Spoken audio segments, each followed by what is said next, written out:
Lincoln, Lincoln from log cabin to the White House, written by B. Silverberg. Introduction. Abraham Lincoln is one of the most important presidents in American history. He led the United States during the Civil War, when the Northern and Southern states fought to decide the future of the country. He is known as the Great Intimidator, because his action freed enslaved people across the South. After the war, the United States became one nation again, and has remained so ever since. Abraham Lincoln is often pictured as tall, lanky, and solemn. He is remembered as a common man with little regular schooling. He was born in the log cabin in Kentucky. Yet he became a great lawyer, speaker, and political leader. His speeches about freedom, justice, and uniting all Americans are carved in stone at the Lincoln Memorial or in Washington, D.C. His belief was simple: as I would not be a slave, so I would not be a master. This expresses my idea of democracy. The early years. Abraham Lincoln was born to Thomas and Nancy Hanks Lincoln on February 12, 1809, in a small log cabin formed near Hodgson Village, Kentucky. After moving to nearby Knob Creek, Abe's older sister Sarah went to school for a short period during the winter. When Abe was 7, family moved to Indiana, hoping for a better life. 2 years after Tom, in a log cabin, Nancy became ill and died. Abe and Sarah mourned the death of their hard-working, loving mother. Soon after, Abe's father married Sarah Bush Johnston, a widow and a mother of 3, whom Tom had known in Kentucky. With the love and care she created a warm life for Abe and Sarah. She encouraged Abe as he grew into a tall, hard-working youth. Friends spoke of his moody quietness, even though Abe told homey, humorous stories. Abe educated himself mainly by borrowing books and newspapers from neighbors and travelers. Stories of pioneers such as Daniel Boone and Johnny Appleseed, along with the book. Abe reached purpose of a world larger than its backwoods. As a teenager, Abe, now standing 6 feet 4 inches, traveled down to the Mississippi River to the busy port of New Orleans for the first time. He saw black men, women, and children held in clans to be bought and sold by white enslavers. At the age of 22, Abe moved to New Salem, Illinois. He worked different jobs, including storekeepers, land surveyors, and builder. He became well known as a wrestler and skilled speaker in New Salem debating society. He ran for Illinois State Legislature and lost in 1832, but he won 2 years later. A lawyer and fellow legislator, John Wadsworth, encouraged Abe to study law. Abe read law books, passed exams in March 1837, and joined Swartz in law practice. He moved to Springfield, where the Illinois legislature met. Law and politics. Abraham Lincoln's view was based on his strong belief that each person was important. He became a respected member of the Whig Party, in which a supportive, strong central government in Washington, D.C. The other leading party, the Democrats, believed that the states should control their own affairs. At the age of 30, Lincoln met his future wife, Mary Ann Todd. They married 3 years later. In 1842, a year after their first son, Robert, was born. When Robert was a toddler, Lincoln won the election for Illinois. representative to the U.S. Congress and moved to Washington, D.C. with his family. Lincoln was in Congress as the Northern and Southern states became more divided over the issue of slavery. The North depended on paid laborers in factories and small farms, and believed in strong central government. Slavery was outlawed in the northern states. The South depended on King Cotton, going on a large plantation, and used the labor of enslaved people who were owned as property. Most of them lived under very poor conditions. They had no personal or civil rights. The laws of southern states allowed and protected slavery. As the United States expanded, western territories asked for statehood. With these states entered as free or slave states, Lincoln opposed slavery. However, he thought the threat of slavery in the western territories. Lincoln returned to Springfield after 2 years in Washington, and for the next few years shared a successful law practice with his partner, William Hardin. Lincoln became known for his honesty, legal skills, wit, and fine speeches. America divided. Meanwhile, the pro- and anti-slavery forces struggled for power. Congress passed the Kansas-Nebraska Act in 1854.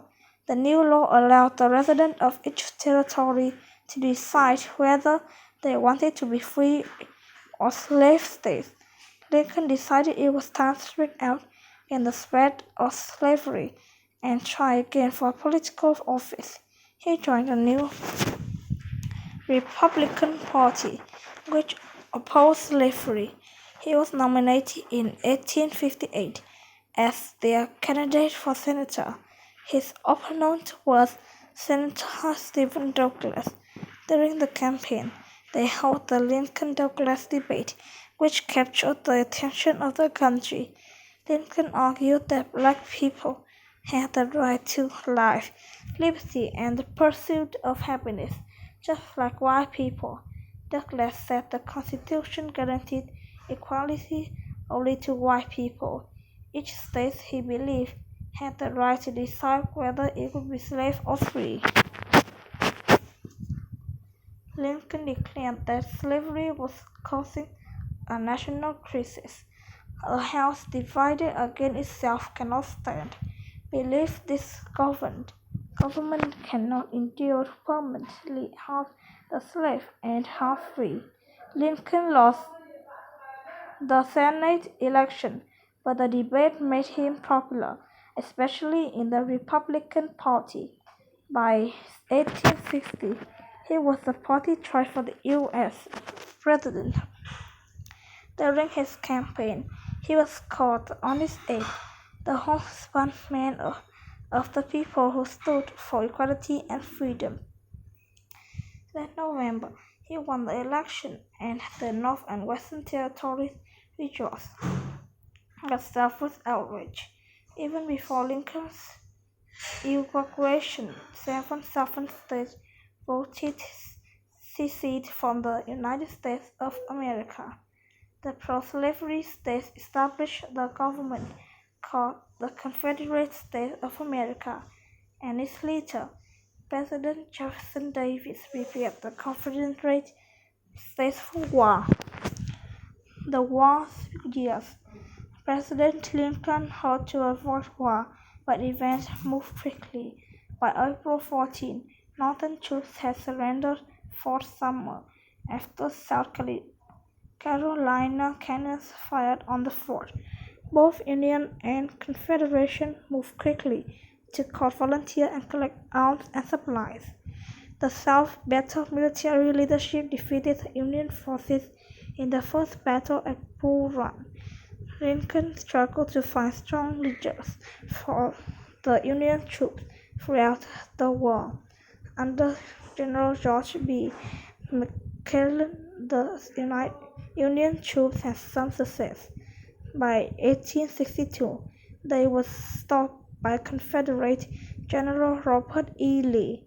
If Union forces controlled by New Orleans, and the Mississippi River, but there were few victories. Lincoln took over more of the military planning. As the North called for action, great numbers of young soldiers on both sides were killed, wounded, or missing as the wars continued to its second year. The Union lost the second battle of the Bull Run. At the antitime, both sides suffered the bloodiest battle of the war. Powerful Republican senators urged President Lincoln to make it to the abolition slavery a war goal. They argued that to fight the war successfully, the Union needed to remove the issue that caused the war. Lincoln was finally convinced that as a president he could order abolition in the South on January 1, 1863. The Emancipation Proclamation went into effect, which freed all enslaved people in Confederacy. Although free black men had rushed to release the Union's army after Fort Sumter, they were initially turned away. Now they, along with new freed men from the South, joined Union forces. By the end of the Civil War, nearly 200,000 black men had served as soldiers in the U.S. military.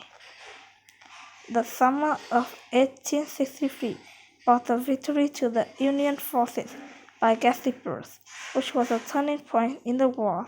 President Lincoln was dedicating a ceremony to many soldiers who had died, delivered his famous Gettysburg Address. The speech lasted only 2 minutes, yet it is remembered for its simple beauty and excellence.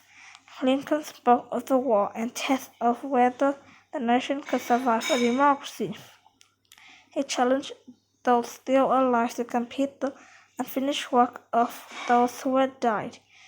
He challenged them to make sure that the government of the people, by the people, for the people, shall not perish from the earth.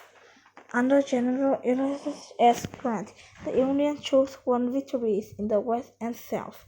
Lincoln saw hope for the war's end as Confederate troops were defeated in Georgia and Virginia.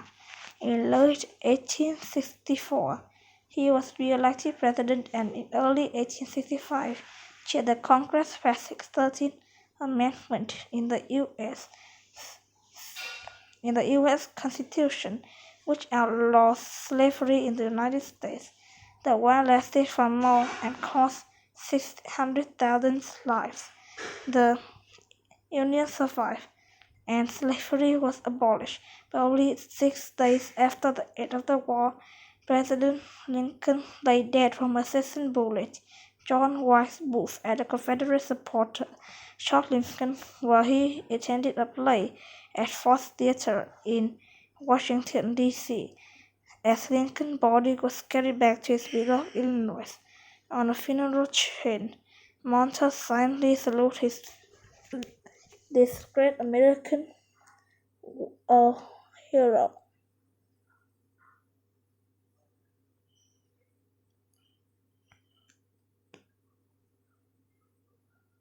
Good job!